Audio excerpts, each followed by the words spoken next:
Hello friends, welcome back to the my new video guys and my YouTube channel guys. Today friend we are going to talk about guys how can we disable eyes protection mode setting in our Tecno phone device. Friends, you want to disable guys your phone eyes protection mode setting. So man, how can you disable it? Today friends I will show you. I will tell you in this video guys. So before starting video friend, first of all go and subscribe the channel guys. Click the bell icon. So first of all guys, we will refresh our phone and then we will on our phone setting.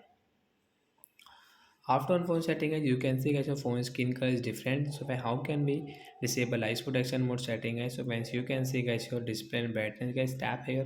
Friends, click on eye care means eyes protection mode setting guys. We will tap here. Sorry friends, we will click on eyes protection mode setting. And you can see your eyes protection mode setting at the right side. This icon guys, blue icon guys, tap here. After disable guys, you can see screen color. We remember guys, we cannot use guys this brightness setting guys. The brightness setting will stop it. So like that guys, you can disable guys your eyes protection mode setting. So that's it guys, thanks for watching the video. Bye bye friends.